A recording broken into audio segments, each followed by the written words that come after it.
Quando você ouve consciência negra, o que vem à sua mente? Talvez o dia 20 de novembro, celebrações, homenagens. Mas e se eu te contasse que a consciência negra é muito mais do que um feriado ou uma data no calendário? Ela é uma construção histórica, cultural e política que nos atravessa todos os dias. E hoje nós vamos mergulhar fundo nesse conceito, entender as suas raízes e por que ela é essencial para a nossa luta por igualdade e identidade. Só que antes, olá, seja muito bem-vindo. Meu nome é Ale Garcia. E para começar, nós precisamos voltar um pouquinho no tempo.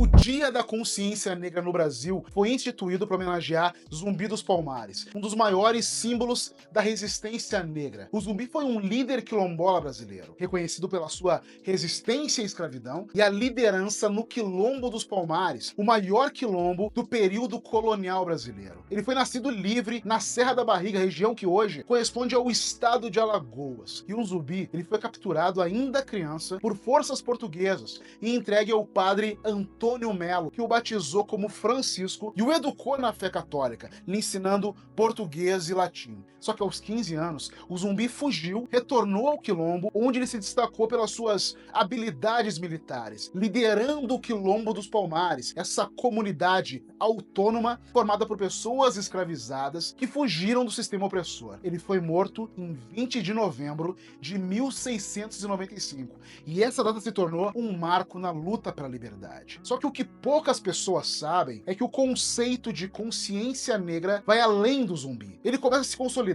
como um movimento nos anos 70, e isso é inspirado por figuras como Abdias do Nascimento. No seu livro, inclusive, O Quilombismo, o Abdias defende que os quilombos eram mais do que um refúgio, eram projetos de sociedade, um modelo político que valorizava a coletividade e a justiça. E essa ideia, ela dialoga com movimentos como o Black Power nos Estados Unidos, que influenciou diretamente grupos como o Movimento Negro Unificado aqui no Brasil. E é como a Angela Davis escreve no livro Mulheres, Raça e Classe. A luta do povo negro é também a luta contra a desumanização, contra a negação da nossa história e da nossa cultura.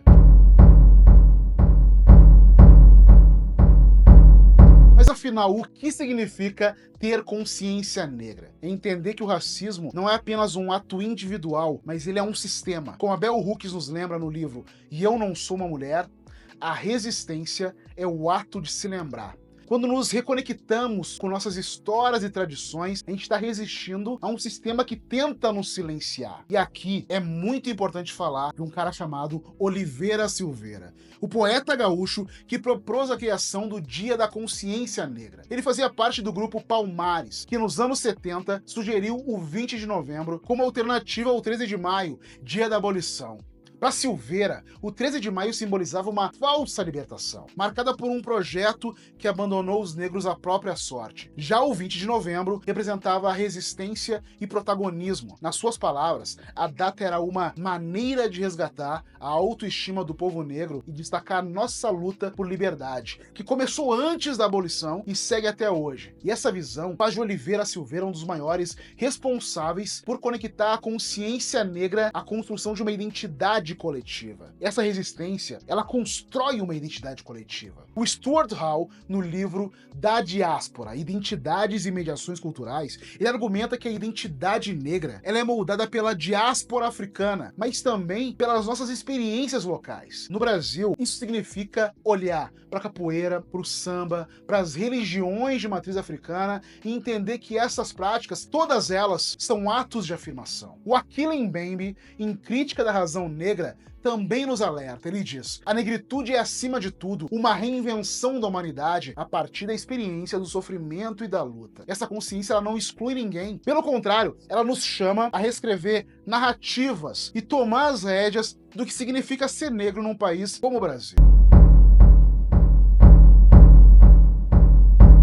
Se consciência negra não é só um dia, como ela se manifesta no cotidiano? Eu vou te dar alguns exemplos claros. O Paulo Freire, no livro Pedagogia do Oprimido, nos ensina que a conscientização ela pode ser um ato transformador. Consciência negra é isso. Você aprende, age, transforma. Tá na escolha de consumir e apoiar produções negras, como filmes, livros, música de artistas negros, canais no YouTube como esse. Tá no fortalecimento de empreendedores negros, tá no combate a microagressões diárias. E também tá no poder das narrativas. A escritora Chimamanda Ngozi Adichie, no livro, que é uma versão da sua primeira fala feita no TED Talk em 2009, O Perigo de uma História Única, nos alerta sobre os riscos de aceitar apenas uma versão dos fatos. Quando nós escolhemos contar nossas histórias sob a nossa perspectiva, nós rompemos com os estereótipos e nós assumimos o controle das nossas narrativas. A Sueli Carneiro, no livro Escritos de uma Vida, vai além ainda. Ela afirma que construir narrativas negras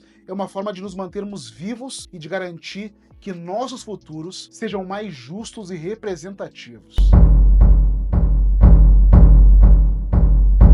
Só que não dá para falar de consciência negra sem falar de racismo estrutural. A Lélia Gonzalez, no livro Por um Feminismo Afro-Latino-Americano, nos lembra que o racismo brasileiro é disfarçado sob o mito da democracia racial. A consciência negra é desmascarar essa falsa harmonia e denunciar as desigualdades que estão enraizadas em nossa sociedade. O Silvio Almeida, no livro Racismo Estrutural, explica que o racismo não está apenas nas ações de indivíduos, mas nas instituições. Ele diz: o racismo é uma estrutura que organiza a sociedade e distribui privilégios. Por isso a consciência negra é também um ato de denúncia. É apontar que o acesso à educação, saúde, à moradia e segurança para a população negra é constantemente negado. E que não é coincidência. Isso é sistêmico. Para encerrar, eu quero te deixar com uma reflexão. Qual é o papel de cada um de nós na construção de um futuro mais justo? Como é que a Conceição Evaristo escreve em Olhos d'Água? As nossas histórias precisam ser contadas porque carregam a força de todos os que vieram antes de nós. A consciência negra não é só sobre resistir, é sobre construir, fazer além. O Frantz Fanon, em Pele Negra, Máscaras Brancas, nos lembra que a liberdade negra é também a liberdade de todos. Quando rompemos com as estruturas racistas, todos ganham. Já Toni Morrison, em A Origem dos Outros, fala sobre a importância de imaginar futuros diferentes. É exatamente isso o que a consciência negra propõe. Um futuro onde ser negro não seja sinônimo de luta, mas de celebração, de existência plena e naturalizada. Se a consciência negra começou com um zumbi, hoje ela tá em cada um de nós. Tá em quem educa, em quem cria, em quem resiste. Tá no presente que honra o passado e pavimenta o futuro. Agora eu quero saber, o que é a consciência negra para você? Eu quero muito que você deixe nos comentários as suas opiniões. Compartilhe, por favor, esse vídeo com quem você acha que precisa ouvir essa mensagem. A consciência negra, ela não é estática, ela é um movimento. E movimentos só crescem quando se espalham. E se você gostou desse vídeo e esse conteúdo foi interessante e importante para você, deixa aí o seu like, se inscreva no canal se ainda não é inscrito e, por favor, compartilhe. E com certeza você vai adorar clicar no próximo vídeo. Muito obrigado pela sua atenção, ela literalmente impulsiona o meu trabalho e faz com que eu continue produzindo mais e mais do que você curte.